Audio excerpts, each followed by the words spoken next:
Hey, it's Grat Orloff. I just started an episode and it rudely ended because I hadn't deleted from my phone the episode from last night, so all the memory was used up on my cheap ass iPhone. So now I should have some more memory, and I have a show that's probably going to go up that's only 13 minutes long that no one will watch because no one watches those short shows, but oh well. Que sera, sera. Whatever will be, will be. Who gives a shit? Okay. So, how are you on this fine Wednesday morning in the year of our Lord 2022? A wonderful day. Wonderful day to organize comic books, right? Incredible. When we last left off, I was showing you the difference between a newsstand version and a direct distribution comic book store only, but you already know the difference, so why am I even talking about that? Well, I put King Conan under C. I just put it right behind the Conan comics. I used to put it under K, but everything gets confusing. You just get to the point where every Spider-Man comic, even Web of Spider-Man, I'm just going to put them all under S. I don't care if it's Amazing Spider-Man, Web of Spider-Man, whatever. They're all going under S because it's less confusing that way. How about that? And so, this is a badly damaged comic that I got from like a dollar bin. It's got a, see, someone could press that. Not me, but someone that owns a press. Look, now the greatest space fantasy of all is on radio. That actually was pretty good. NPR, one of the only good things NPR has ever done, is a Star Wars and Empire Strikes Back radio series that is much longer than the movie, and some of the original people do voices for it. But anyway, it's just kind of like old-time radio, right? How about that? Yeah, this came from the dollar or quarter bin at, say, at Lone Star Comics. They used to stamp their comics. Perhaps if it was pressed, but I already have at least one or two copies of this in good condition, so I'm not going to bother pressing it. I don't know if this is a valuable issue. Maybe it is. Doesn't matter. Well, yeah, it does, because I'm thinking of selling some of my old comics that are duplicates. Thinking of opening up a business, possibly. And if any of you were to move to this town of Mount Gratu, Alaska, maybe you could help me with the business. That would be wonderful. Have like a real comic store. Here is the Mighty Thor 390, guest starring Captain. Yeah, see, he's not Captain America anymore. You don't want to say America because it's embarrassing to be American, right? You know. Nah, that's not actually the storyline, but that's the way it would be today in today's woke Marvel comics. Isn't that a wonderful cover? I know it's traced right from a Jack Kirby illustration, but it's still quite wonderful to see that. Or it would have been back in the 90s when this came out, when everything looked like Image Comics and Rob Liefeld. It's cool to see something that looks like Kirby vintage Kirby. I'm thinking Spanish Kirby vintage Kirby. Spanish is far more efficient. You say the noun, and then you have adjectives following it. Because it's like if I said, big red asshole. No, big red fire truck. You know, you're thinking, okay, it's big, but I don't know what it is. Red, okay, so, and then you're waiting for the noun to follow. Then you can form the visual concept in your mind of what that object is. But in Spanish, you say the Spanish word for fire truck, followed by big and red. So you already have a picture in your mind of a fire truck, but you might be imagining a blue or a green fire truck, you know, because you might be stupid. And then you big, okay, as opposed to a little, there's no little fire trucks. I don't know, maybe toys. In red, as opposed to a yellow fire truck. Okay, now I've got a picture in my mind, a conceptual vision of that fire truck. So it's just a far more efficient language than English. How about that? Yeah, man. Spanish is my favorite of the 42 foreign languages that I speak because Dr. Kratu Orloff, I am a well-known genius member of Mensa, and I know all. I'm even smarter than Klaus Schwab, the smartest man alive. Look at this, Legends number 2. I picked these out of dollar bin, and or this was from a $2 bin. And I was told by Eric Breen last night that these are actually very good comics. This is after Crisis on Infinite Earths, and this is introducing the main heroes that we're going to focus on after the Crisis. And I guess I was thinking this is probably just to sell a toy line like Superpowers or Secret Wars, but I am wrong, so I stand corrected. It's a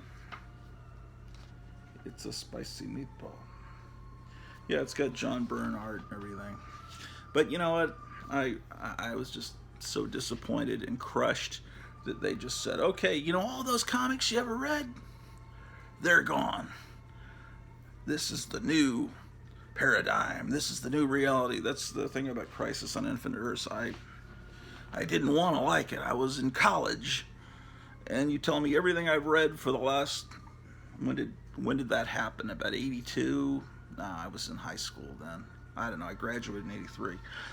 Anyway, I like the Silver Age. I like the Golden Age of DC. I didn't like it to all be, I liked that they had different Earths. I didn't like the condensing of everything.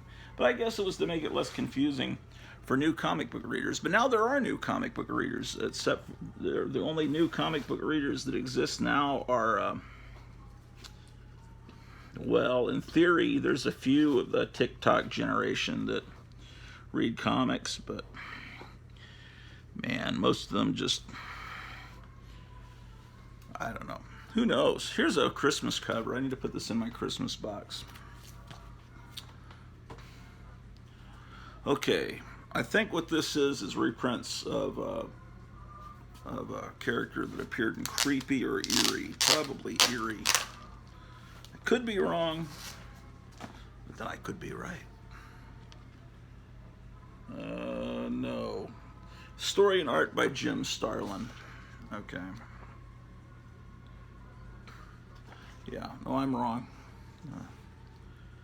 This is, oh my gosh, this is very violent. How about that? Yes, indeed. So, it's Darklon the Mystic. How about that one? Well, the reviews are starting to come out of the new Thor movie that comes out Friday night. It sounds like Taika Waititi has taken what he did with Thor Ragnarok, which I really loved, and he's gone ultra full, I guess you can't say that word that starts with R on YouTube, full mentally handicapped instead of the R word. He's gone full nuts on it, and it's like a totally insane movie musical filled with Guns N' Roses music, and so who knows what evil lurks in the hearts of men. Taika Waititi knows. Well, anyway, it's people are hating it. Some people are kind of liking it. I don't know. We'll find out Friday night, won't we? This is a cover that looks very, very 60s, which is appreciated, even though it's an evil 1990s comic book. The inside doesn't look so 60s, but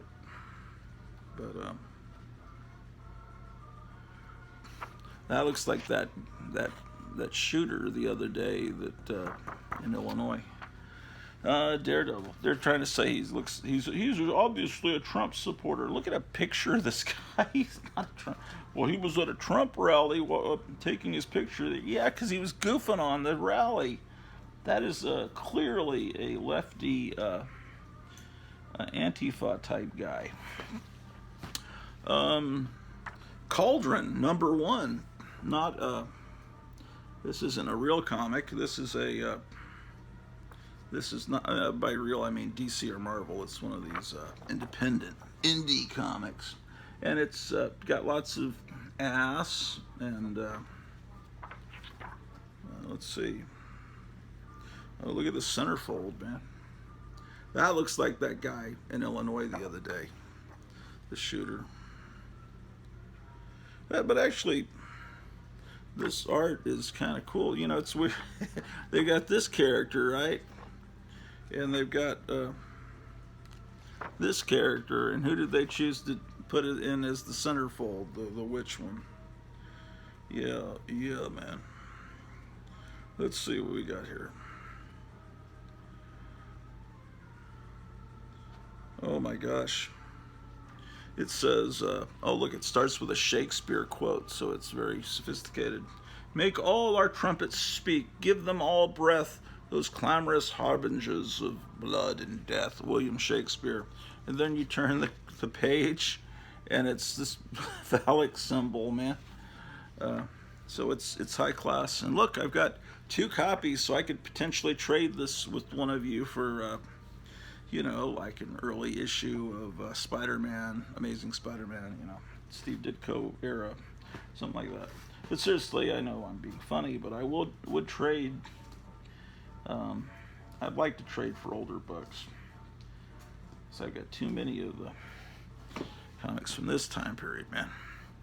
Okay, I've got all my Superboy and the Legion of Superheroes in a separate box in the other room, so I've got to get these into that box. And I know I have several copies of this issue. I think one of them's a Whitman variant. This is Superboy and the Legion of Superheroes 238. The 60s were the best era for this, but the 70s era is no slouch. It's pretty great. So that's 238. Here's 242.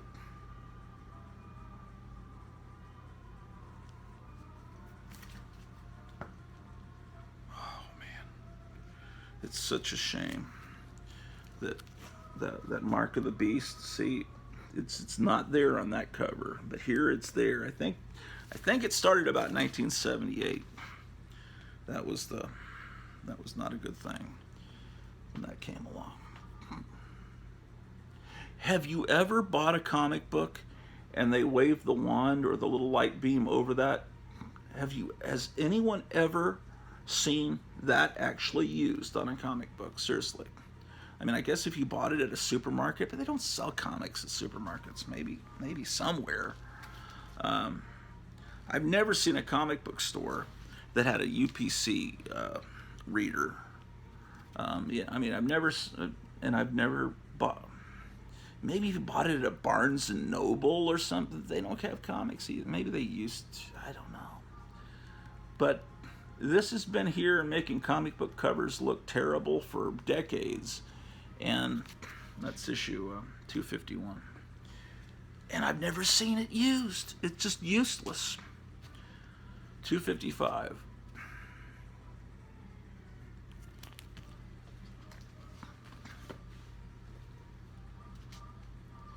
258. But see, that's what here's one of the reasons Crisis on Infinite Earths, which was beautifully written and beautifully drawn. But then now you've got the Legion of Superheroes, but Superboy is still with them. What am I talking about? I don't know. At some point, they wrote Superboy out of the Legion of Superheroes. And then I think DC lost the rights to Superboy because somehow Siegel and Schuster, the guys that created Superman and sold it to DC, they didn't apparently fully sell the rights to Superboy, who was Superman as a teenager, to DC. So DC can no longer have this version of Superboy. They have to have this different variation where he wears like a black t-shirt and he's a clone, half clone of Clark Kent and half a clone of Lex Luthor or something like that.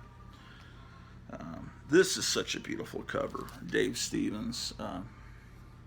Johnny Quest. I've got several copies of this. He did several covers of this Johnny Quest comic, which just imagine how amazed the kids would have been if this comic had come out in the 60s. There really wasn't a...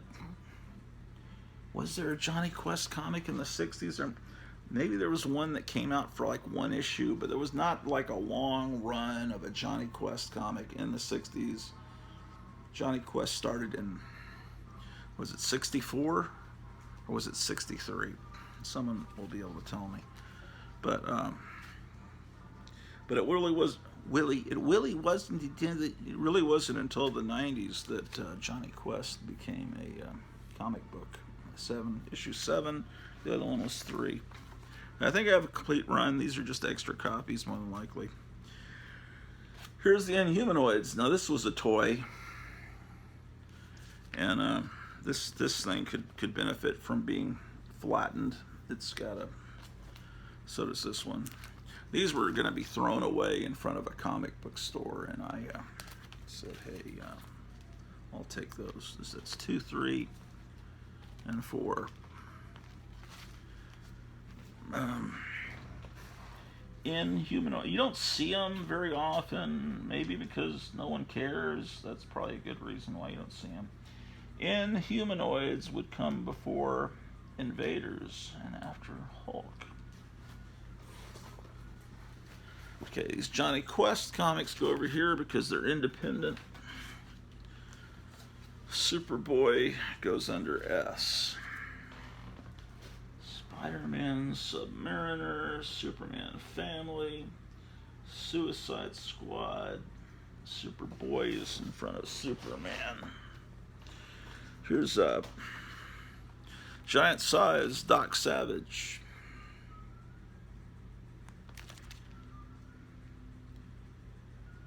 It says from George Powell's senses-shattering production of Doc Savage, Man of Bronze. It really was a strange film. I think, you know, I liked it, but it could have been so much better. And, you know, with George Powell being behind it, and you know, I think Ron Ely was a good choice of casting. They didn't go full camp like Batman did in the 60s, but there was maybe a little bit too much camp. I don't really know. It could have been tweaked. Overall, I mean, I'm glad the movie was made. Chamber of Chills #1.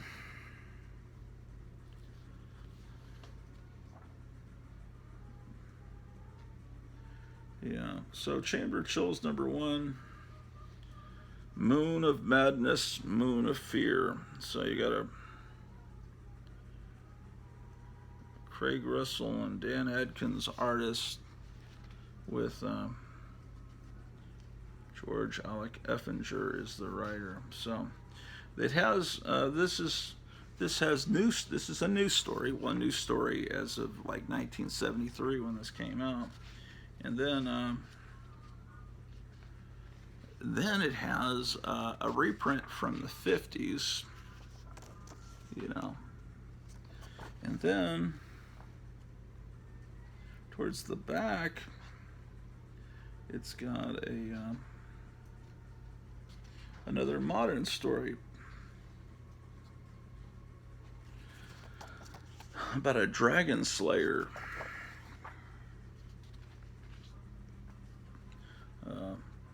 There's another little phallic thing. What were they thinking with this Khazar-looking, commandy-looking guy?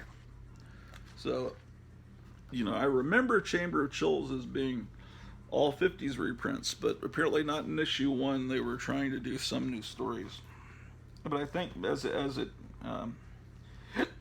the series went on, I think they started becoming all 50s reprints. Here's #20. Let's take a look. I'm starting to get hiccups, man. I may need to go down and grab me a water, man. Grab me a water. Why do people... Oh, this has got... speaking of water, this has some moisture damage. which is why this is probably in the $2 bin at Duncanville Books. But you can wear Bruce Lee. When he died, they skinned him. Oh shit! And it's got a piece gone from the cover too. Well, still, it's still something, you know. I couldn't pass this up because I wanted to read it and I didn't have it. See, this is, they always tell you usually in the Marvel comics, originally presented in Men's Adventure 24. So this is a reprint from the 50s. Yeah. Look how dense the text is there. That's wonderful. Yeah, it's about to be the bicentennial. Look at Robert Bell. Robert Bell looks just like Thor.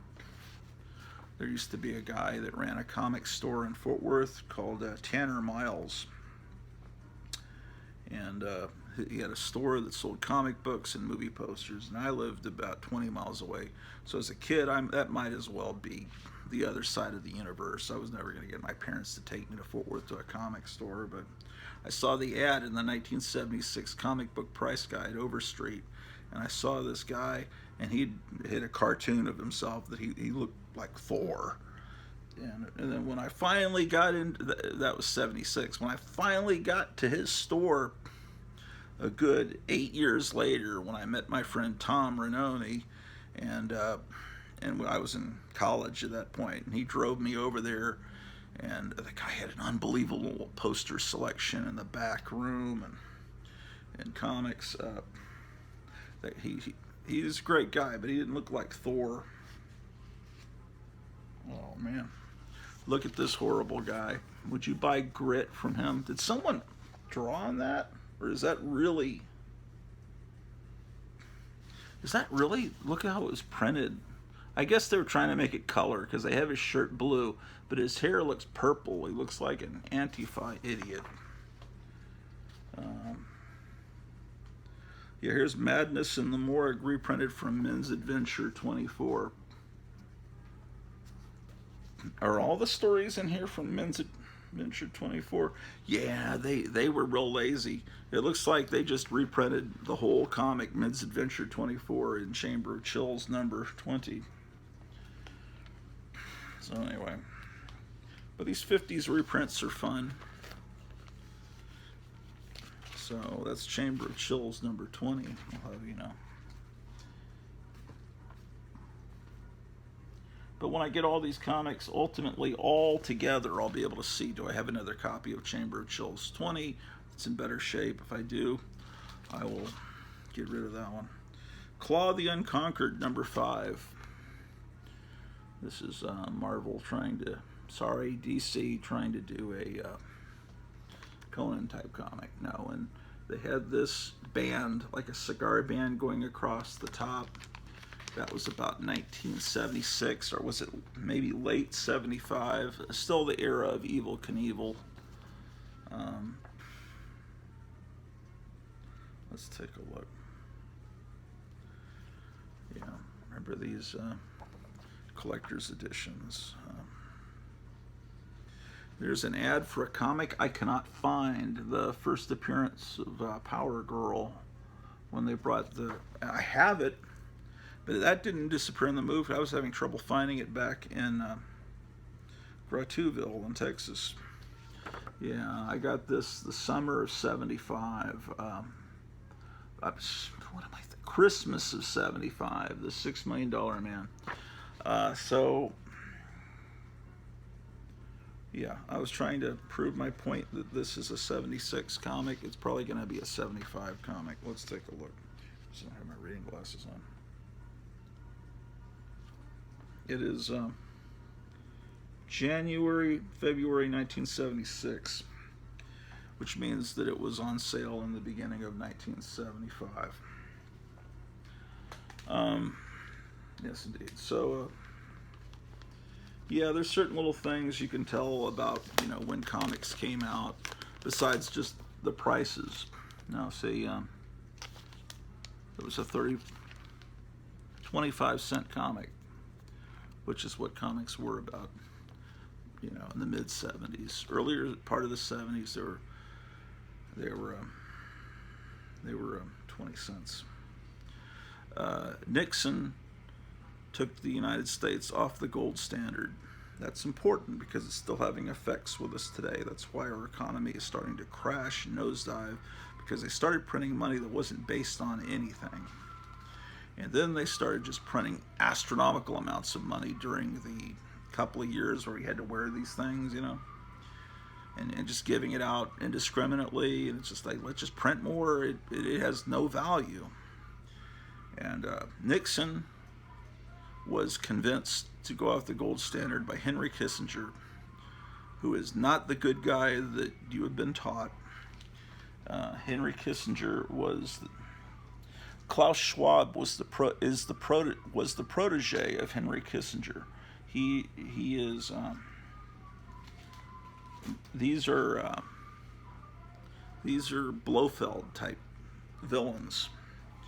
So anyway, therefore, when the United States went off the gold standard, I think comics were 15 cents, maybe 20, right about to be 20 cents. And then by the end of the decade, by the end of the 70s, they were already up to close to $1. And now, what does a comic cost now? $4 or $5? I don't buy new comics, so I don't know. So here's a new comic. What is it? I don't even see the price. $4. Yeah, this is a new comic. I mean, this is probably several years old, so comics are more expensive now. I bought this because it has a Darwin Cook cover. Other than that, I probably would not be buying this. Yeah, the interior is just modern-looking stuff, but I mean, who wants to read that? But it's the cover's great, so I'll buy anything with a Darwin Cook cover. You know, they can fool me with that.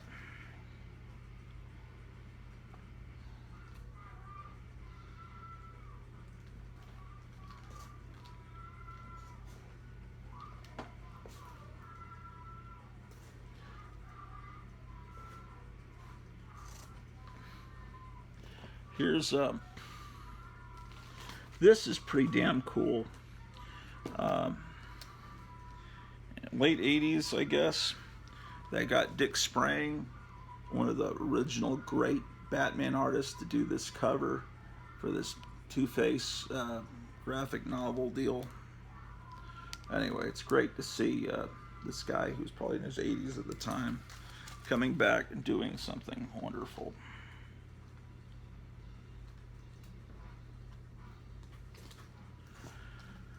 Okay, here's Amazing Heroes. This is a character called Lum. I'm not much into manga or anime, really, but I liked that.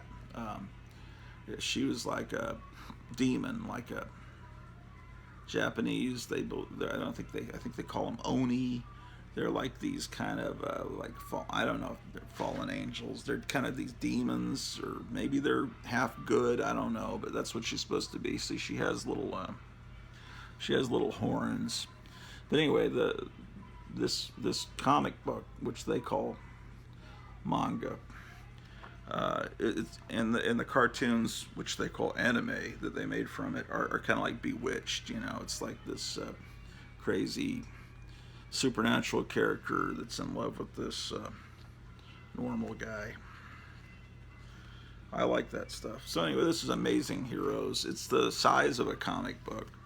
And I don't know if people collect it. It has reviews of new comics. It'll have interviews with various idiots in the comic book industry and stuff. I don't know. So I saved them, and I don't know. Someday maybe they'll be valuable, but I don't really care. But since you're on YouTube, you probably care about what everything's worth. Well, not you guys watching it. People in general, it's like, what should I slab? Is it a key issue? I only buy key issues. Here's Amazing Heroes 167. Batman at 50. Well, that's an insult. I'm 57, but I guess I do kind of stand that way. Amazing Heroes 167.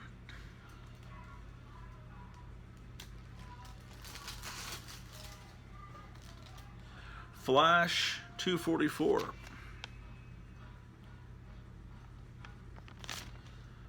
244.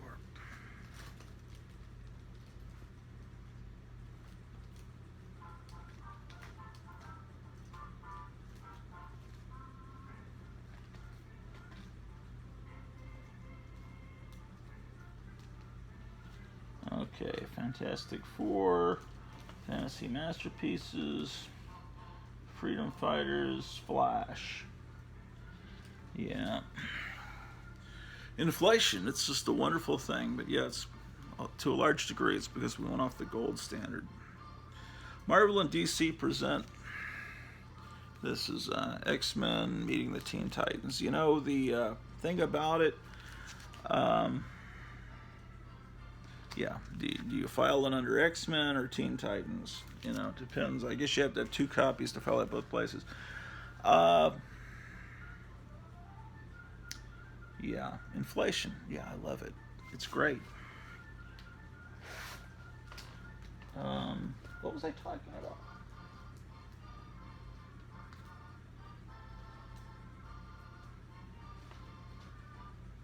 Yeah.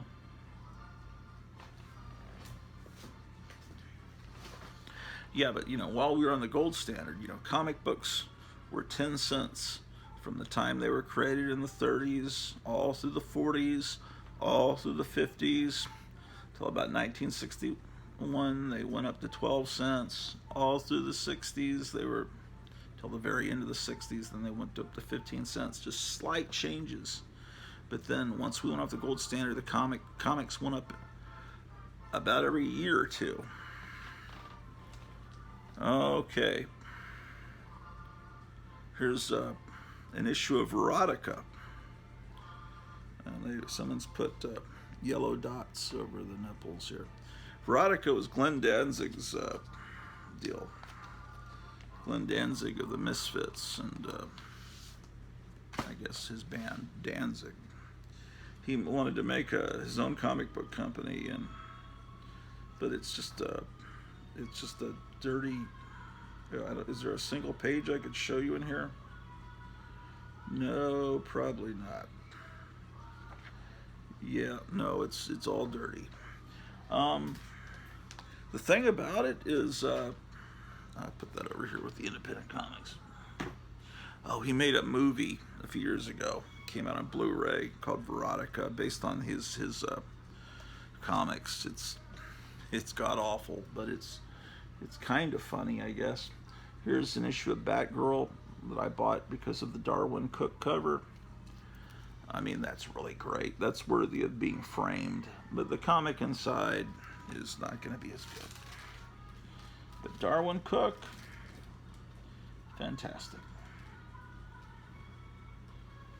Oh man, that's a copywritten song playing in the other room. I better go fix that because it'll get me a copyright strike. Where is that coming from?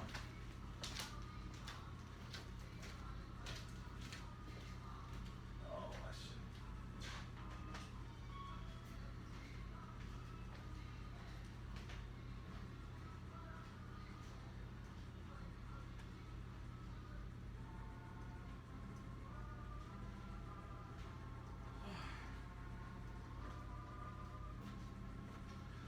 Liar Liar by the Castaways. You know, the Castaways had that great song Liar Liar. You know, and you think, well, what happened to the Castaways? Were they just a one-hit wonder? Well, they were young, and I think the lead singer went on to college. I mean, he was, I guess he was either pressured or he thought it would be better to that he wasn't going to be a rock star forever. And he became a dentist.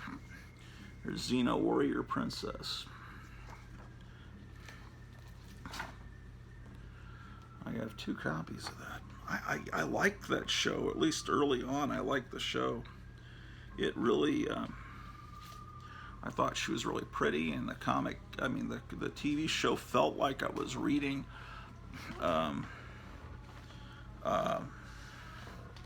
like a barbarian, Red Sonja, Conan type comic book. It had that feel. And then I think Roy Thomas or someone like that wrote some of the scripts for at least the first season was good. This is The World of Wood. Now, I have a poster somewhere of this cover. There he is, Wally Wood. Let me open this up. I think this is a reprint of a story that appeared in Warren magazine that was really cool. This guy here is the hero. He looks like a monster, but... Well, here's a war story by Wood. These are stories that were originally black and white. Yeah. This, I think, was from Blazing Combat.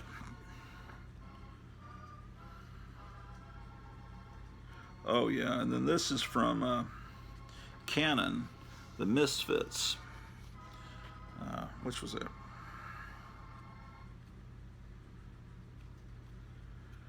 Yeah, I don't remember where this first appeared. It might have been in Vampirella, The Curse. I think maybe he was like a frog and he turns into a more human person. You know, it's just, this is a great story. I've seen this reprinted multiple times. It's just one of his great ones. Look at this great imagery.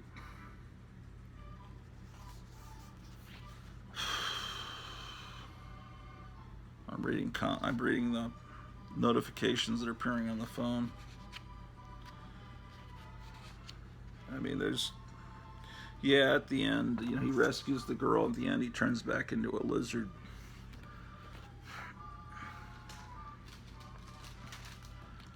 Yeah. Wally Wood, one of the greats. There may not be many more like him. There's certainly, I'm like, who's the best artist in the industry right now? I mean, I can't even, I don't know. It's the Fist of Khonshu, Moon Knight.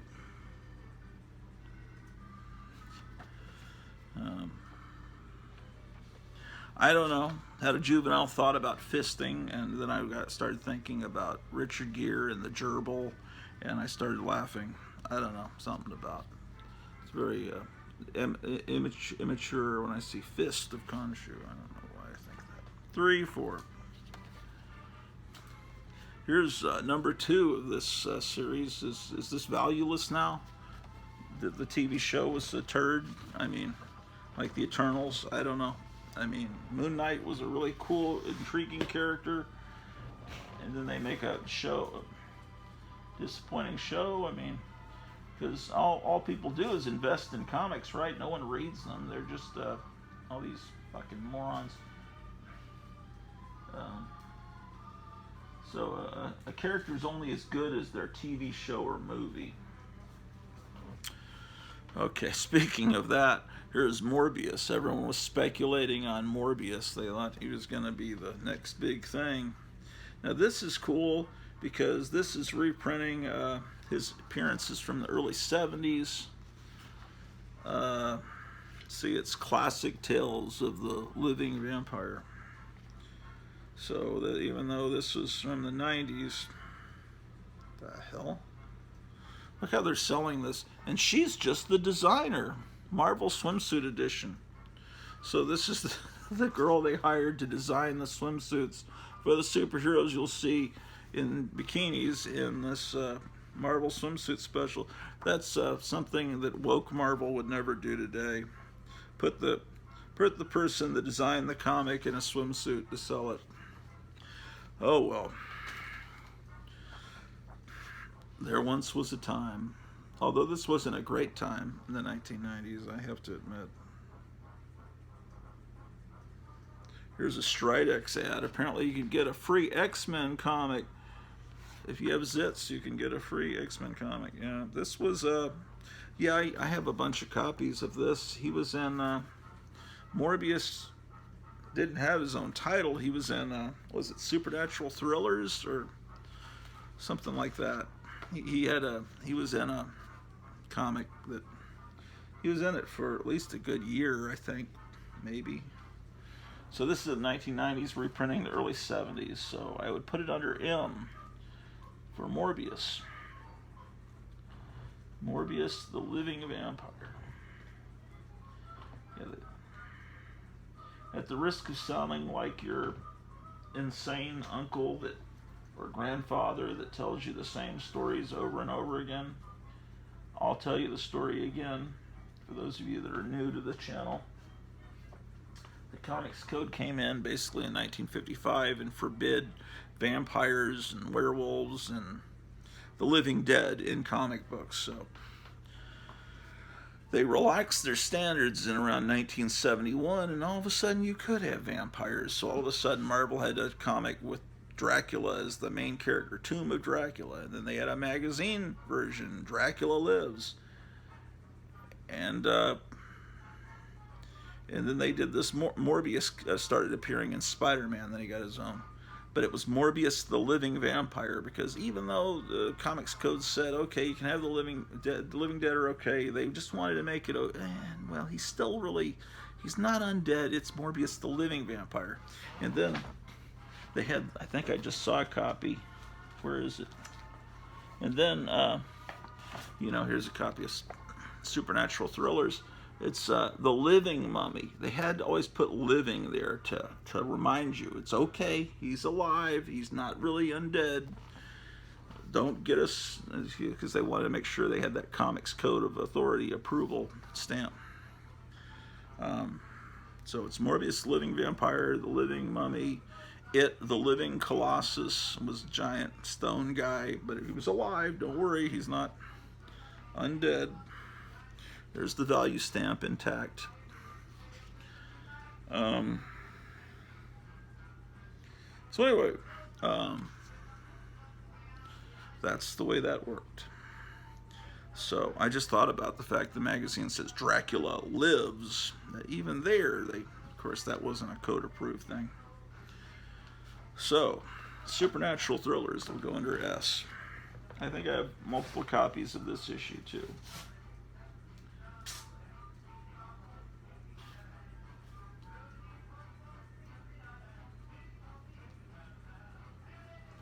Supernatural. Oh, look at this. Look, another one of these Darwin Cook sideways covers. Also, this would make a good poster, wouldn't it? Sure would. Yes, sure would. Absolutely. Yeah, man. Legends number 2. Didn't I just show you this? I must have several copies. Yes, I do. I think in Legends, is it Legends number 2 or Legends number 4 that the Suicide Squad first appears? Yeah, these memories are coming back to me now. I was thinking this was a toy comic, but yeah. I think they brought in the Suicide Squad, which was different from the old Suicide Squad, although they still had the same guy in charge of it, Rick Flag or Cash Flag or whatever. Cash Flag's from a different guy. I hated with a passion this Green Lantern, but maybe he's great if I actually read those comics. And Eric Breen says those comedic Justice League comics, I never read them, that they're really great, some of the best stuff ever done, and I need to read those. Oh, I think this is the one. This is the one that's the introduction of the Suicide Squad, I think. And so it has that woman that looks like Oprah that runs the Suicide Squad in it or something. Yeah, this lady. So, well, she didn't really look like Oprah, does she? Okay, so Legends. Yeah, so that was, I don't know, was that valuable at some point? I don't know, people, there was a really shitty Suicide Squad movie and everyone stopped caring about the Suicide Squad. Then there was a good Suicide Squad movie that no one saw that was made by what's his face. This is it. It's the conclusion of Legends, number 6. Why can't I even think of his damn name? I can't think of anyone's names, man.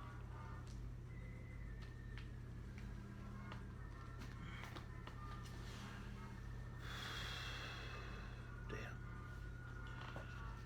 Marvel Team Up, featuring Spider-Man and Nighthawk. Now, Nighthawk used to be a restaurant in San Antonio.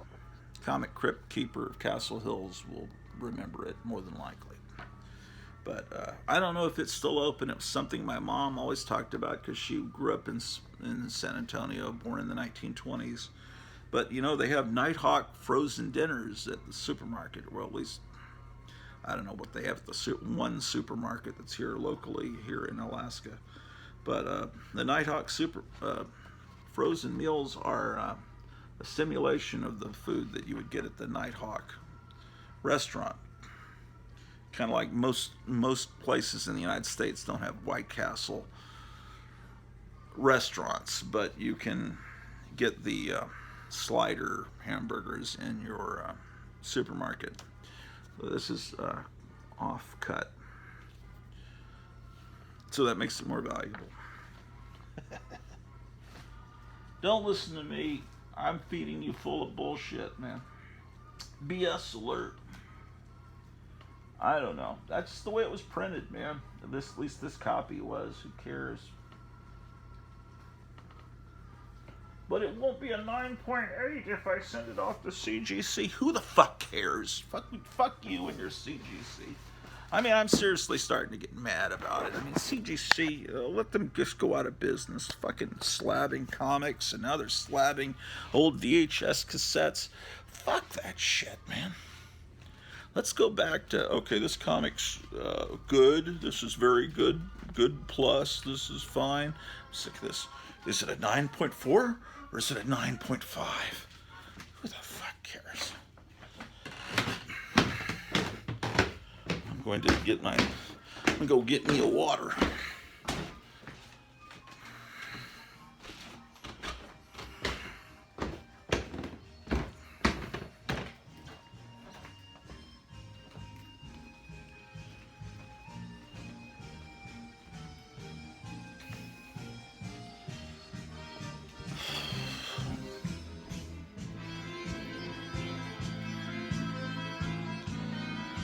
Let's see how many views I've had on my last night's episode. Let's take a look here. Let's search for Gratu Orloff.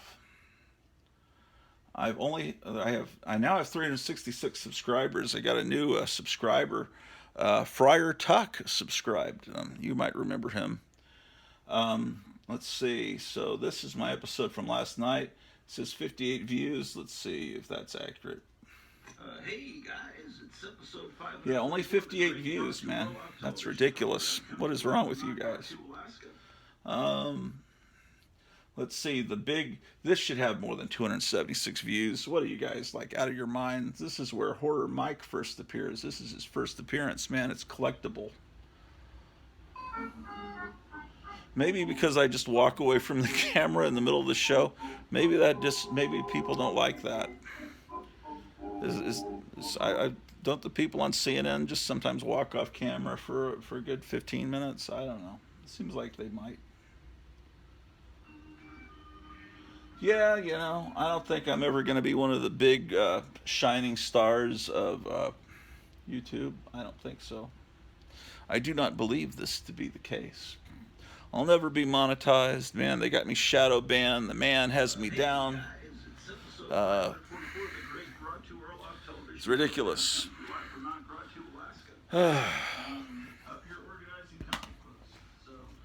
So let's. Oh look, I have my Christmas tree all set up because it's almost Christmas time. Yes, indeed. So, it's time for some water, man. Here's one of our official sponsors is Hy-Vee drinking water. This is the Breakfast of Champions. All real Americans love the sting of battle and Hy-Vee drinking water. Hy-Vee is an incredibly overpriced supermarket. And since they're the only supermarket in town, they can pretty much charge what they want. Well, there is the Dollar General. But this is such a small town that Dollar General is called Dollar Private or Dollar Enlisted Man. You have to be in a big town, big city for it to be Dollar General. Where I used to live, it was called Dollar Colonel. It wasn't quite a general.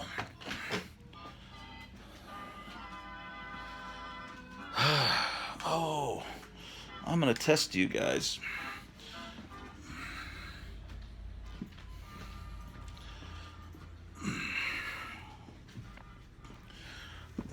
Oh, you know, so that's another fucking thing. Okay, hold on a second.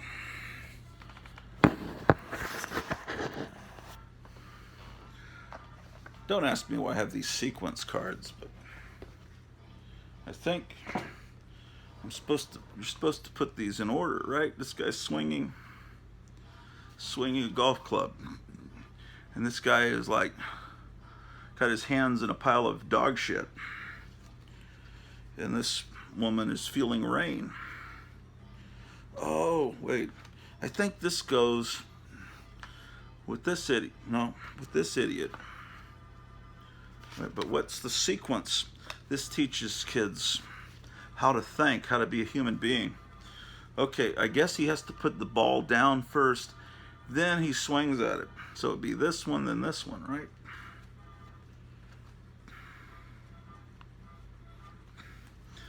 It's raining. I think I'll put my hands in a pile of dog shit because that will stop the rain because Moloch told me so. You know, I often talk about how terrible the government is right now and how terrible the world is. And, people say, well, it could be worse. You know, our parents went through World War II and the Depression and this and Watergate, Vietnam. But it's never been this bad because in the Depression and World War II, people were still together as a country and working together. Now everything's split up, and the main thing is that's different about today. And you may laugh at me and scoff at the great Groucho Orloff, but see, here's the main thing. It's not just that the government is stupid. No, they're not stupid. They're evil. It's not just that they're money grubbing and that they're there to steal money. Let me tell you a secret. The thing that's different about now is, honestly, whether you're religious or not, or whether or not you believe in God or Satan, there's a big group of people that worship Moloch. And they are all through the government infesting it. In United States, Canada, and in a lot of the European countries. Not so much over in Russia. Moloch is a god of. They used to bring. It was this. You see it. His hands out, and they would bring children to Moloch, and they would sacrifice the children. There are these people that believe in Moloch, and they're evil, man, and they're HC, Hillary. Remember that it was like 2-3 days. This is what helped Trump get in office. Is all those emails of John Podesta got released, and one of them was from Hillary Clinton. You look it up. She says, I'm going to sacrifice a chicken to Moloch in my backyard. You say, oh, she's just being funny. She's just got a great, you know, Hillary Clinton to have a great sense of humor. Does she look like she has a great sense of humor? Or do you Or do you think she was really, and it wasn't going to be a chicken? That's a code word. These people are evil. And that's the main thing right now. It's not that Biden's just old and senile and doesn't know what he's doing. Oh, he's so stupid. He's causing inflation. No, they know exactly what they're doing.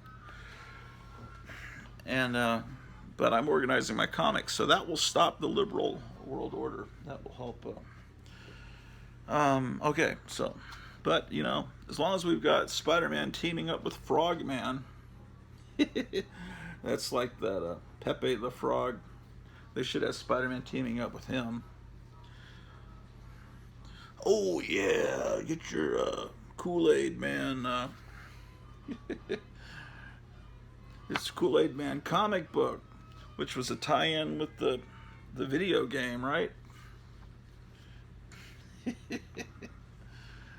See, yeah, these are the people that worship Moloch, you know. So when you see, yeah, and that stuff goes back to ancient times, and they're still into it, man.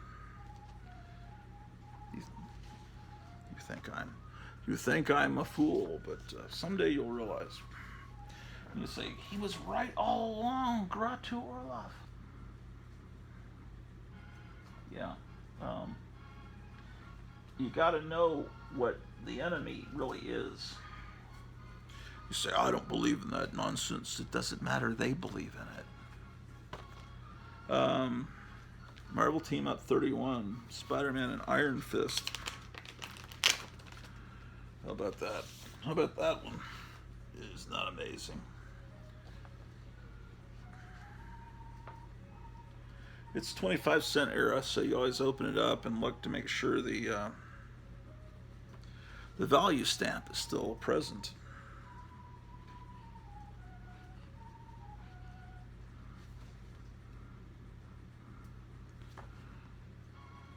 Yeah. Yeah, man.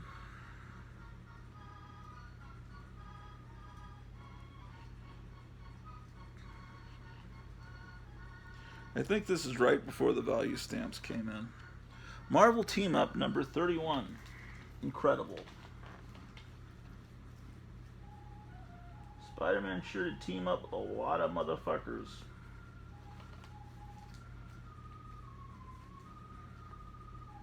$31.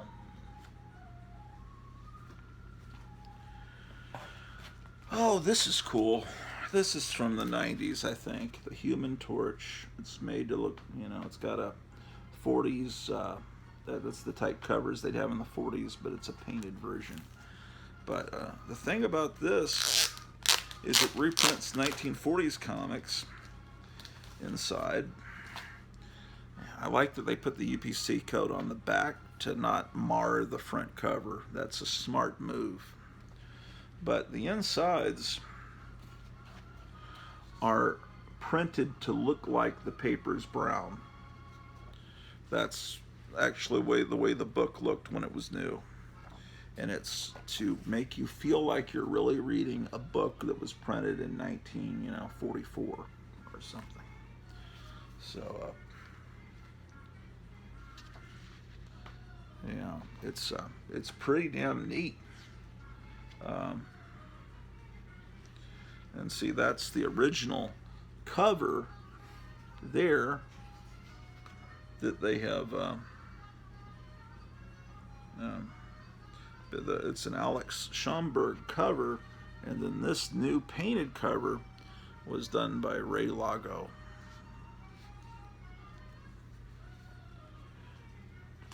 Yeah, Human Torch. So all those guys, they're now in their 90s, or they passed on. That fought in World War II for our freedom. You know what we're allowing now to happen to our country, Hanna-Barbera, is fucking terrible. It's almost like they did all that for nothing, for a bunch of ungrateful brats that are allowing us to be just, it's like, who cares as long as I've got my TikTok. Donald Trump shut down TikTok. Do you remember that? Because it was It's a Chinese design. It's a Chinese platform. They're stealing all our computer information through it, and they're promoting all this bizarre, weirdo, miscreant behavior. And not that there's anything wrong with that. Here's the new Titans, number 89. They took teen out of it, I guess. I'll still filing under Teen Titans. They're not going to stop me, man.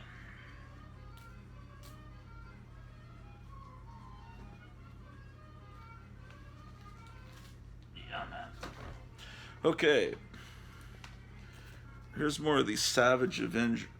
I showed you this shit yesterday. I did. Yeah, we don't need to see this shit again. Fuck that. That there.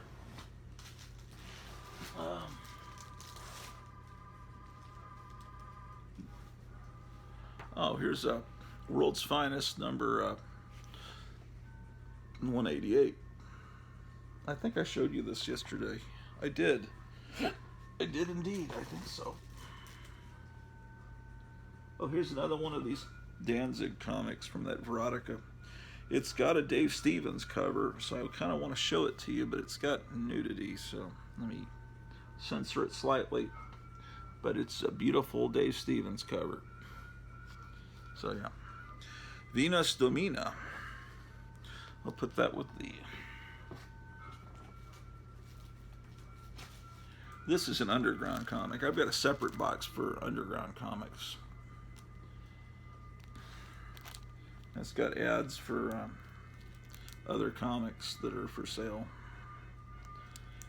Yeah, Undergrounds were fun. Oh, and here's Skull. Yeah, this must be a... Yeah, this is an Underground comic.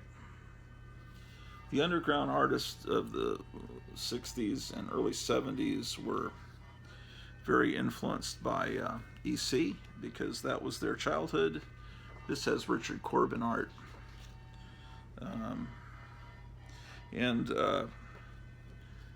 You know, the EC was pulled away from them as little kids.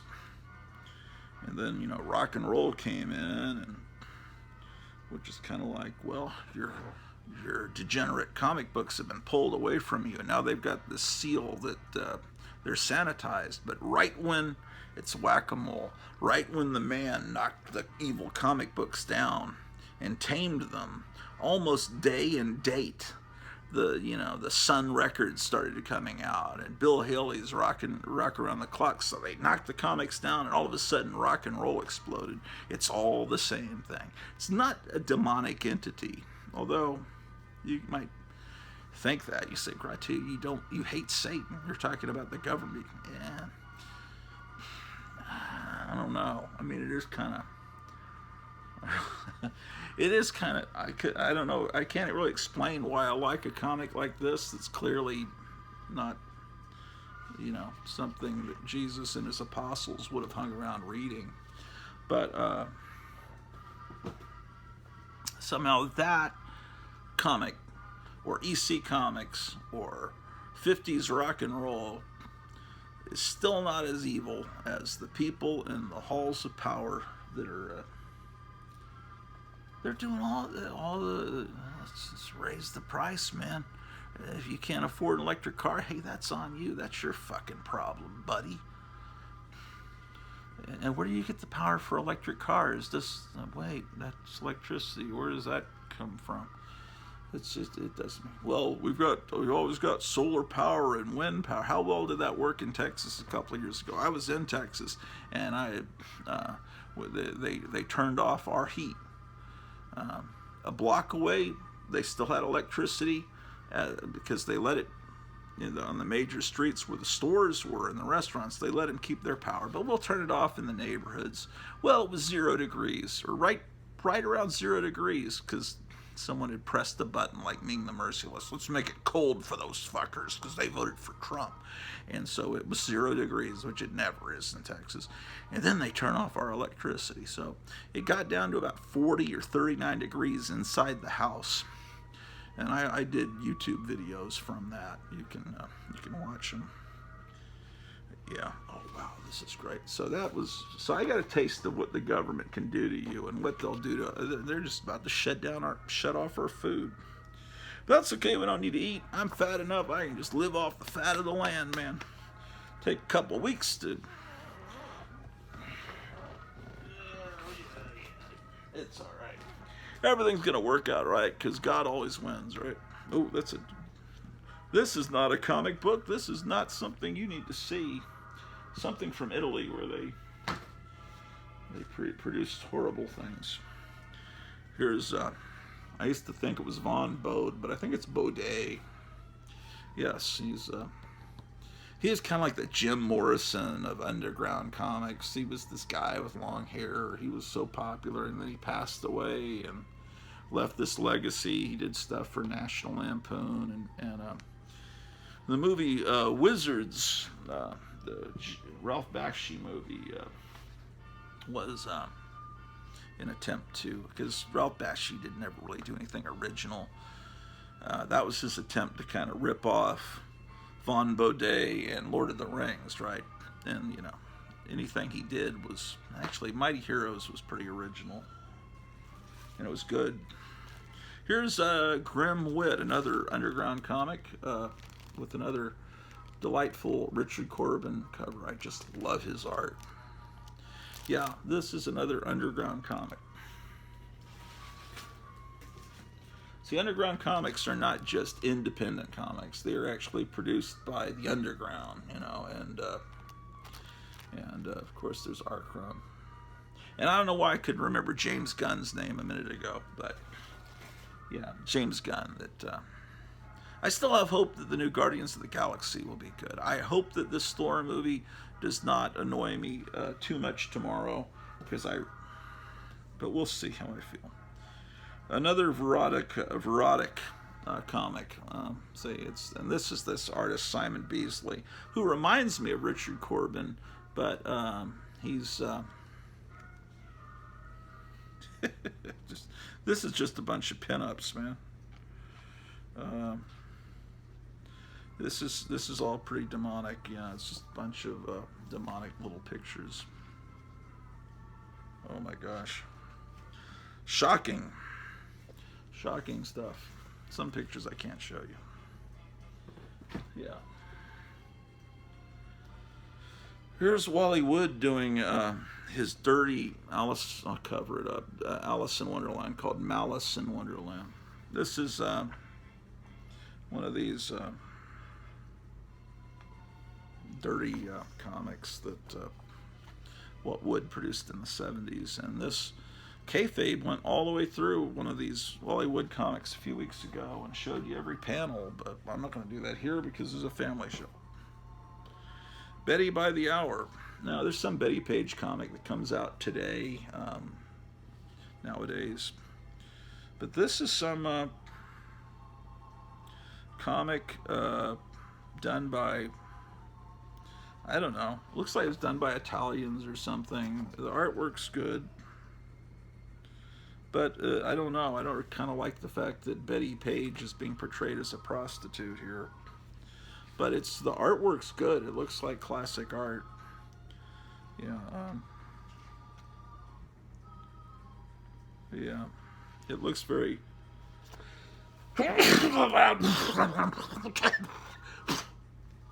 It looks very European.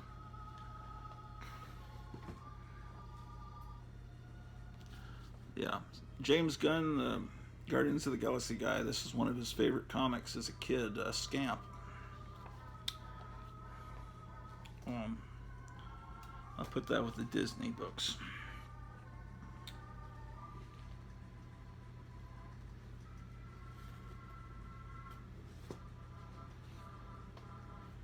Power Man and Iron Fist with a special guest appearance from the Moon Knight. How about that? Now, I filed this under H for Hero for Hire, which is what its original title was. And if you look it up on mycomicshop.com, it's very confusing until you realize they're the same as me. They file it under Hero for Hire. my original Hero for Hire comics are in the other room. Here's one of these flashy covers that alternates. See, the original title was Hero for Hire, and they put that up there at the top as the titles. Whatever. Whatever, dude. Whatever. Like, totally cares. Here's another one of those Artemis Requiem. I guess I call them titty comics. I was showing you those last night before I went to the Mexican restaurant.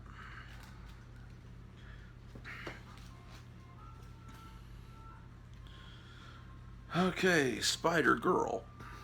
I like the Spider-Girl comic. I don't know if this is the right era, though. This is Spider-Girl 86. Let's put that under Spider-Man. She was, you know, this, the daughter of Spider-Man. So Spider-Man's like, I don't know, probably my age, maybe a little bit younger. He's married to Mary Jane. She's the daughter of Spider-Man and Mary Jane in some, I guess, alternate universe. And some of the other heroes are still around, and she has to fight some of the children of some of Spider-Man's old villains, or his old villains now slightly aged. But they keep, you know, like all these Marvel comics, they keep starting the numbering over again, so I don't know what I'm even looking at. These are things I've got to read. I stocked up on a lot of comics in the dollar bin, and now I've got to read them. But it's good that I stocked up on dollar bin comics, because now there are there's no way to find new comics, and in Mount Gratu, way up here in the jungles of Pennsylvania, because they just don't have comics up here, which is why I was thinking of starting my own comic store. Here's Silver Surfer #1. Not the real Silver Surfer #1. It's a mini-series with Mobius art. Another great artist. Silver Sable, Silver Surfer. Let's get you in there, man.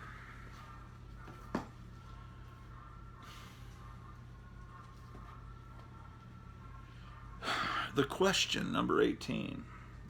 These comics are pretty sought after. The Question. PQ. Trying to remember the alphabet, man. LMNOP, QRS, New Mutants, Peter Parker, Rawhide Kid, Q, Punisher. Question. There are not many comics start with Q. I guess there's Quasar. What else starts with Q? I don't know, man.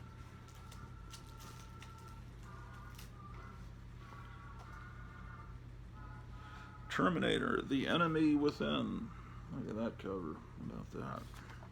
How about that one, man? Okay. You know, I had a question posed to me the other day from Night Tiger Comics. It says, Gratu Orloff, how many comic books do you own? I said, shit, I don't know. How many comics are in a long box? And he's, you know, what is there, 300 something?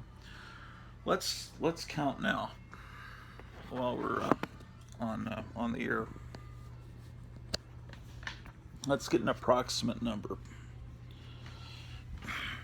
because it's going to be very disappointing to those of you that think I'm some major comic collector.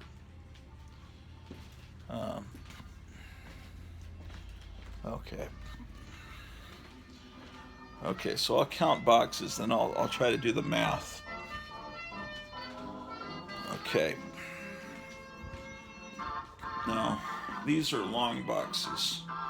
So 1, 2, 3, 4, 5, 6, 7, 8, 9, 10, 11, 12, 13, 14.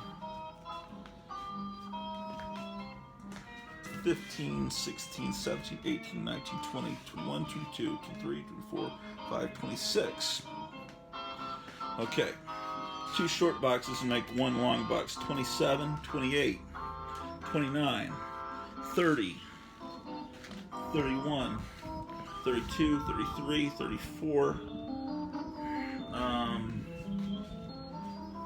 That one's empty. Okay, there's 35, 36. There's some in the closet. I remember how many. 37, 38, 39.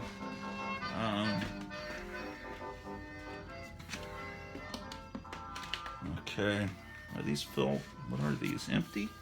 What's in these? Okay, 40, 41, 42. Okay, let's count these ones I'm trying to organize in here. 43, 44, 45, 46, 47, 48, 49, 50, 51, 52, 53, 4, 55, 56, 57. Oh, wait, then those, the Silver Age are in here, 57. Let's say there's about 57.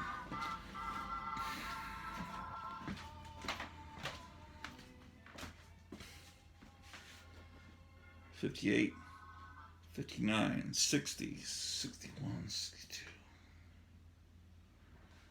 Okay, 64. Okay. Let's come over here and do some math. Let's say I have 64. Well, that's not counting magazines. I consider comic magazines, you know, but let's not count Mad and all those things, even though they're in the Overstreet price guide, but I probably should be counting them. I'm going to get on the computer here and try to figure this shit out. Okay. Average number of comic books in a long box. 300. Okay. Calculator.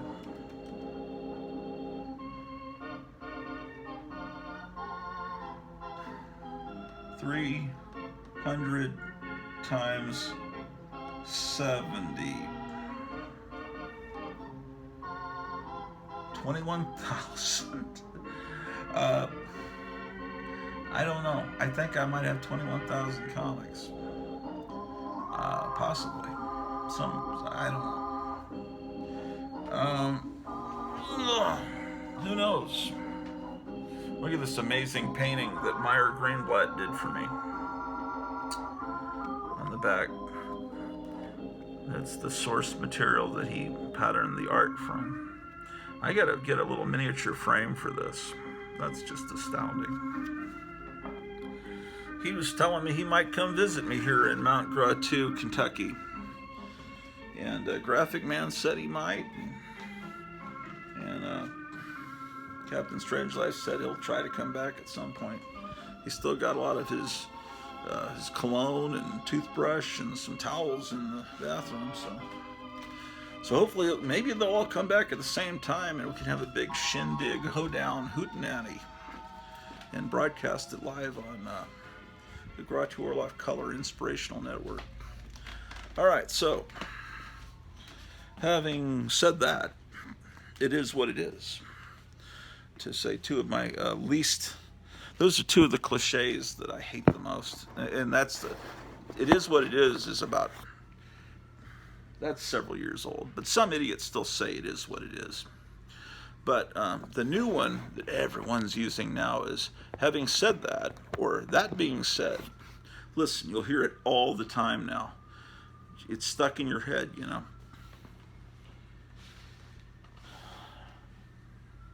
Because, you know, people can stick earworms into your fucking ear. And it's just by suggestion. Now, everywhere you go, you're going to hear, that being said, or having said that. And, you know, like I could say, remember the Mutual of Omaha jingle that used to play during Mutual of Omaha's Wild Kingdom? Think about that. And then that'll be stuck in your head. And it's going to be stuck inside your head the rest of the day, possibly all the way till Sunday or Monday of next week. You're going to be thinking, Mutual of Omaha means people you can count on when the going's rough, or whatever. And it's going to bring you right back to every Sunday night. It's like, oh shit, I got to go to school tomorrow. So there's going to be Mutual Omaha's Wild Kingdom. Then there's going to be the Wonderful World of Disney or the Wonderful World of Color or whatever, depending on how old you are. And then there's going to be whatever's on Sunday night, whatever movie. Then I got to go to bed, and then there's school tomorrow. I'm just like, but that's stuck in your head, that Mutual of Omaha deal. How about that? Look at that one. What is this shit over here? Why, it's the double-sized 100th issue of The Warlord. Warlord was a comic I liked. Here's Warlord #1. About that. Here's the Incredible Hulk. The incredibly Hulk. On say before the cocoon opened to unleash a damn warlock. But what lurks within it now? It's an atom. It's got warlock. That's a key issue, man. Marvel team up number 37 with Spider-Man and Man-Wolf. Number 37. How about that? I was telling you about 47 and how that number just pops up everywhere. There's some significance to it. My friend Tom Renoni, when I met him in 1984, he tells me all great movies, the number 47 is in the movie for no reason. Someone will just say 47. Or say there's 47 minutes until this, 47 seconds till the bomb goes off. It's just like, 47 will appear, and we'd go to the movies together with our friends, and when someone said 47 or we saw 47, he'd shout out 47, which probably made everyone in the movie theater think, oh no, this is a killer. What's wrong with this idiot? But 47, and apparently I don't know what it is. There's something about that number. I've looked it up on the internet. There are whole websites about it. It has some meaning in some way. But this killer the other day in Illinois, his music videos are online, and he's got 47, written around. And of course, 47 is going to be the number of that Trump will be the 47th president when he comes back after. In 2024. But I don't know what it is exactly. I was told that the writers on Star Trek The Next Generation, they started doing it with, I don't know, season 2 or season 3, putting the number 47 in every episode. Is that true? Or someone told me that. Those of you into Star Trek The Next Generation can let me know. I know they didn't do it on the real Star Trek with William Shatner and Leonard Nimoy. Not to offend you, but that's my Star Trek. Because I'm old.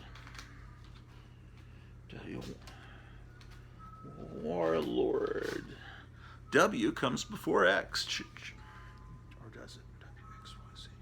Yes, WXYZ. How about that? WFAA.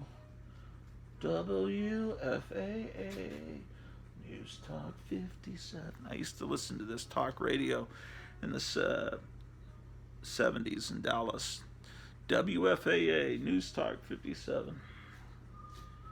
Okay. Vigilante, Warlord, Incredible Hulk.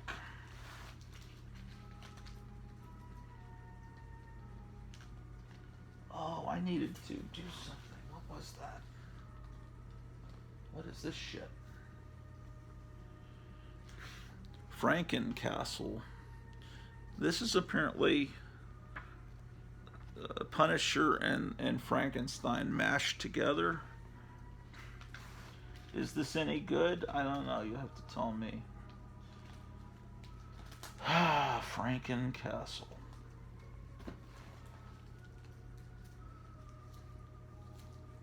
What is this? I think I bought this for the cover. I'm not into Spawn.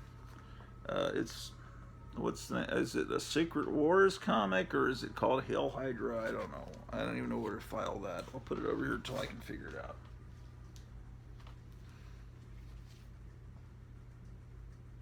What is this shit?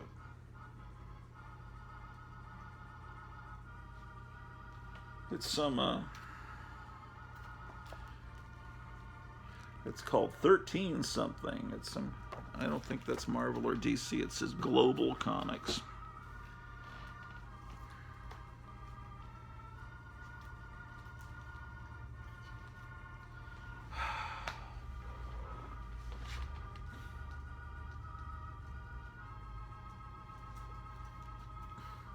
You can tell a comic isn't selling well when it's a Moon Knight comic, but they don't even put Moon Knight on the cover.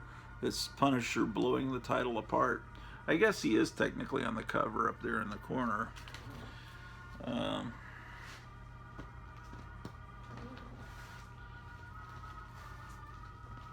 Moon Knight number. This is Mark Spector Moon Knight. They started this comic over like 3 times, as I recall. It was Moon Knight, then it was Fist of Khonshu Moon Knight, then it was Mark Spector Moon Knight, and then what they did after that, I have no idea. Nor do I really care.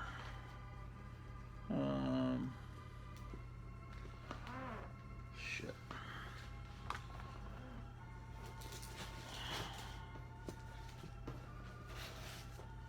Here's another True Believers comic that reprints old stories.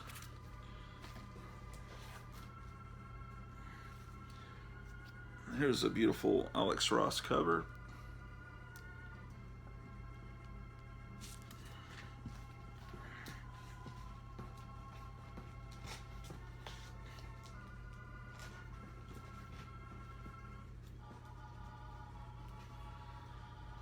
Okay, from the 25-cent era, it's Marvel Team Up number 34. First thing you do when it's 25 cents, class, what's the first thing you do? You flip through it and look for the value stamp. That's right, class. A+. See, that's what it that's what that's the Democrat National Convention. Let's see. This may be before the value stamp.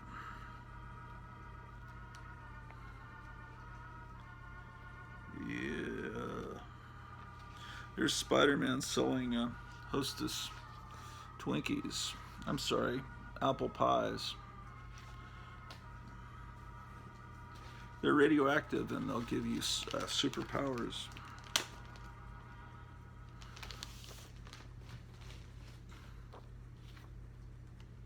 You get a big delight in every bite, man. That's what she said. Let's see, we're looking for another 25-cent issue. We're looking for value stamps, man. How about that?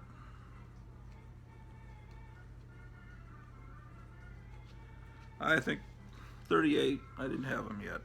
34, 38. Maybe by issue 42 they had them, when Spider-Man teams up with the Incredible Vision. Let's take a look.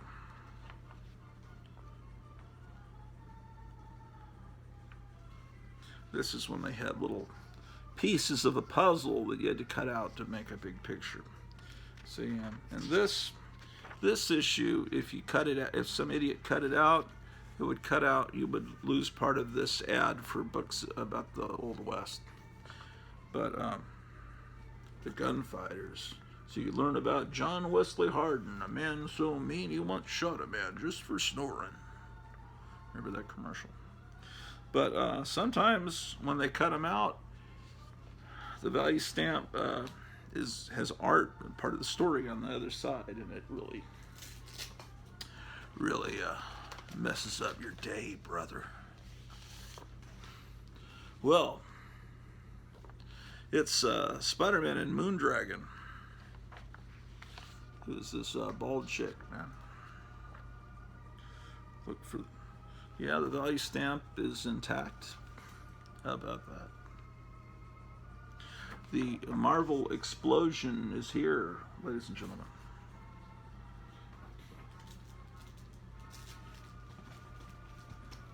Yeah, these bags are nasty as fuck. And nasty AF, as the youngsters say on TikTok. Nasty AF, man. So it's still only 25 cents as the prices go up with inflation. Oh, look what some asshole did back in some ancient time, decades in the past. Someday, years hence, I will think back and wonder, did I really fold that page back in 5th grade? And that made all the difference. You fucking pig. Deathlock. Yes, ladies and gentlemen.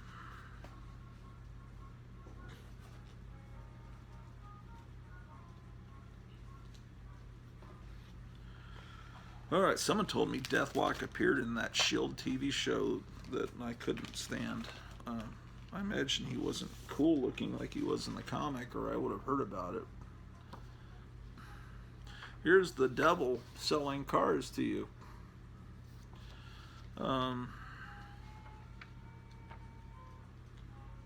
These devil worshippers are everywhere, man. Destroying our government. Fucking everything up, man. Raising our taxes. What's wrong with these fuckers? Here's a Marvel team up with Spider-Man and Doctor Strange. How about this one?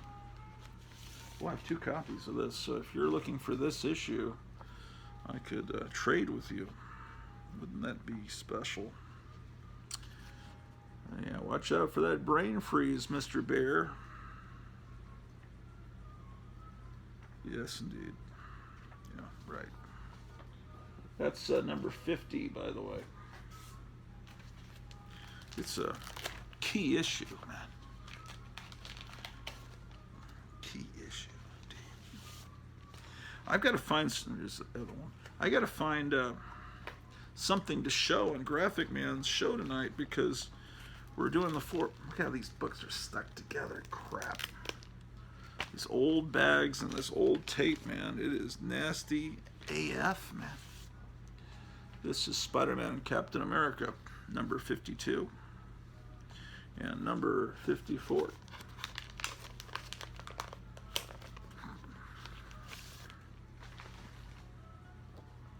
Yeah, it really rained last night up here in Montana. I immediately spot that as Marie Severin art, one of my idols. But Gretchen, you can't have an idol if she's a girl. Yes, I fucking can. She's one of the greatest artists of all time, and she's underappreciated. Her work on Not Brand X someday in the future, after the dark times, Joe Biden's administration, someday they'll add Marie Severin to Mount Rushmore. If I was president of the United States, I'm going to write a letter to Donald Trump. The first thing he needs to do on his first day, instead of, like Biden, I'm going to shut down the gas pipeline from Canada because I want to make sure that we move over to over to non-fossil fuels. No, the first thing you should do when you become president is create statues of Marie Severin in every town square. It's Spider-Man and the Hulk, number 54. Look at that. With that again. Oh, it's the same issue. How about that? It's the same issue. Fuck. And I guess Warlock is going to appear in the new Guardians of the Galaxy movie. That is my understanding. I mean, they set that up at the end of the last Guardians of the Galaxy movie about 15 years ago, it seemed like. Oh, look at this. It's Pride Month, man. That looks like there's people that dress like that on TikTok. I swear it's a nightmare. I mean, it's wonderful. Not that there's anything wrong with that. Oh, do you remember this? We thought this was going to be great. We were so stupid, man. That poster is beautiful. I mean, what the fuck is that supposed to be? He's supposed to have just wadded up a jet, I guess. But, you know, we got so gypped, man. That's fucking crap. The only good thing about that 1976 King Kong movie is it caused WFAA Channel 8 in Dallas, Texas to air in prime time. They knocked out the network shows for that night and they showed the 1933 King Kong, and that was the first time I saw it, and holy shit. And of course, because the King Kong movie was coming out in a week, you know, and everyone was all a buzz about King Kong. So having seen that, and then my mom drives me to the theater to see the, to the Park Plaza Theater to see the new King Kong. I was like, wait a second, what happened to all the dinosaurs? What happened to all the cool stuff, man? What? This isn't that movie. Yeah, that's when you started realizing that Hollywood's gonna fuck you around. Yeah. Okay, 55, 54, 54, 52, 50, 50. 47. That's why I got off on that rant about 47, right? Marvel team up.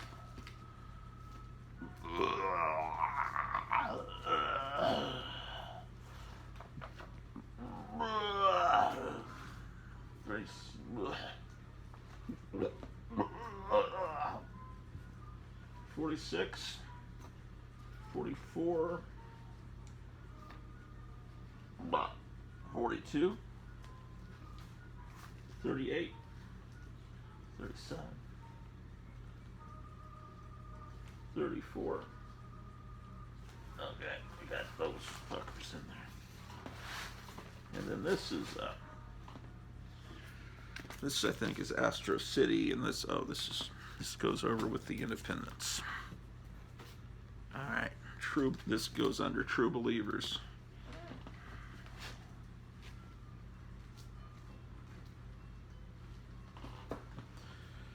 Okay.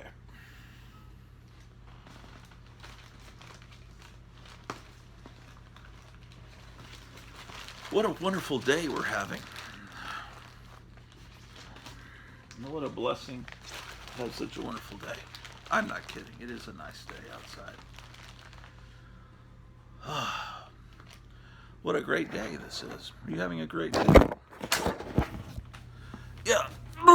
Me too. What a great day.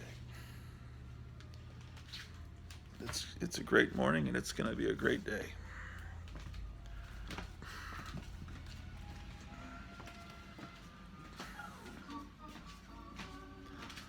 Yes, indeed.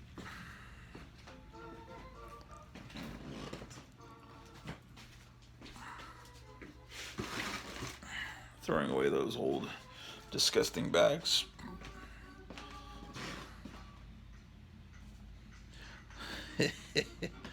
Look,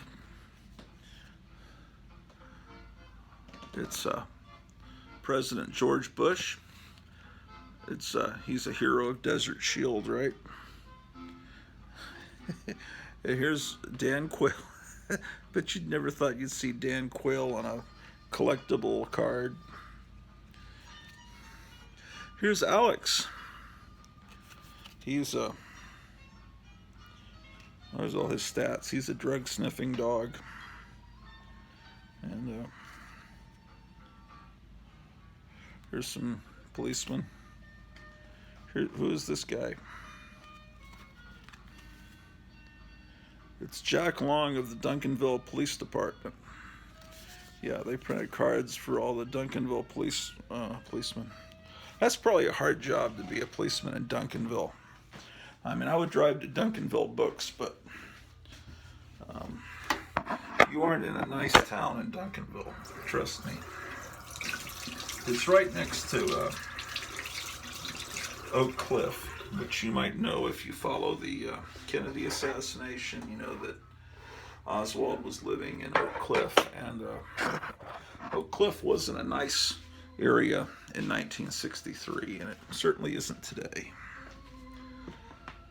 Right? Right. All right. All right. I don't know what I'm even doing right now. I thought I did. Let's go back in this room. Oh, I know what I was doing. I needed to, I was looking at some 60s X-Men comics last night, and some World's Finest, and now I need to put those into the boxes they belong in. All right. I got these boxes of old 1960s comics here, and so maybe these will help me compete with the other 4-color fossils tonight. I can pull out cool comics. Oh, look at this. Everybody's got this comic, but hopefully the movie Friday will look like this. But you know it won't.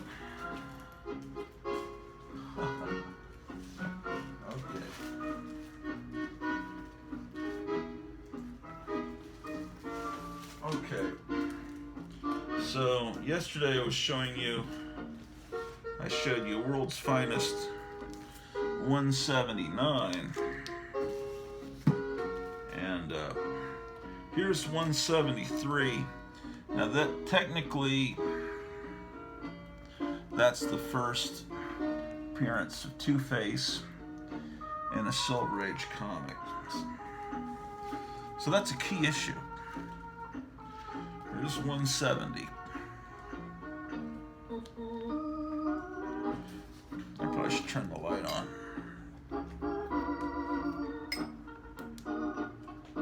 Does that do anything? Maybe a little. Here's 169.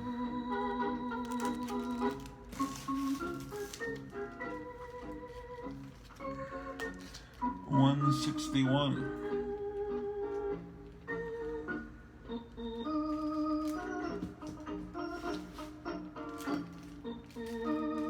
$165. There's the World Economic Forum.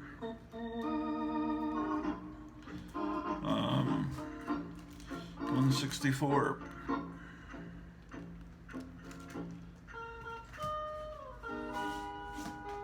What else we got here? $159. World's Finest tends to be a comic you can get relatively cheaply compared to other comics. Here's 158 from the Go-Go Check era.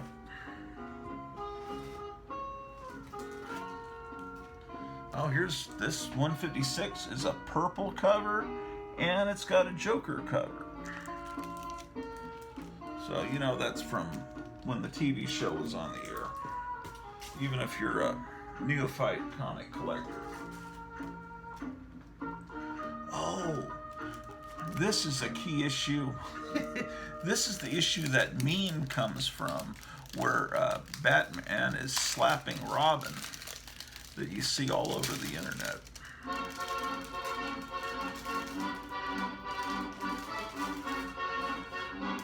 I'm pretty sure it's this issue. Watch, as soon as I open up this comic, the show will just end because my phone will run out of memory before I can show it to you. Let's see if I can't find it before the phone runs out of juice. Where is that?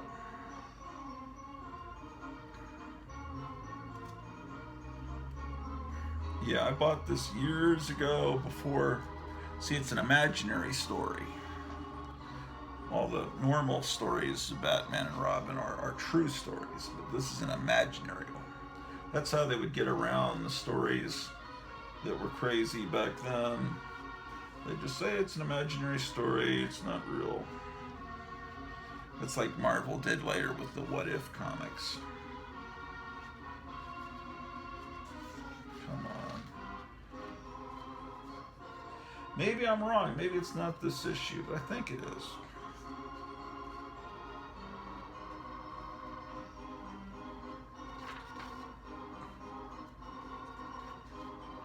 Come on. Come on, slap Robin already.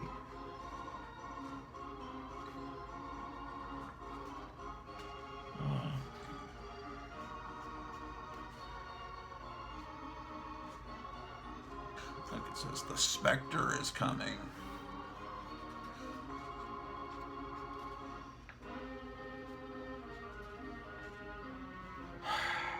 Okay. I'm gonna look more carefully. Wouldn't it suck if that that particular page was just ripped out of this comic? But I bought this before that became a meme.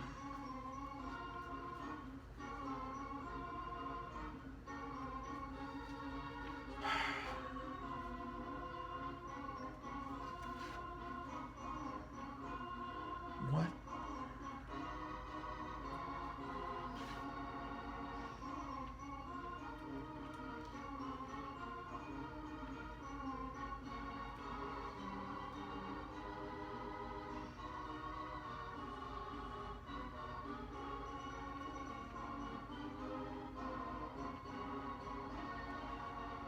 I'm not seeing it.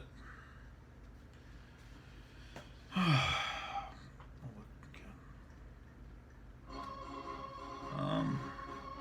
pretty. I swear I thought it was this issue.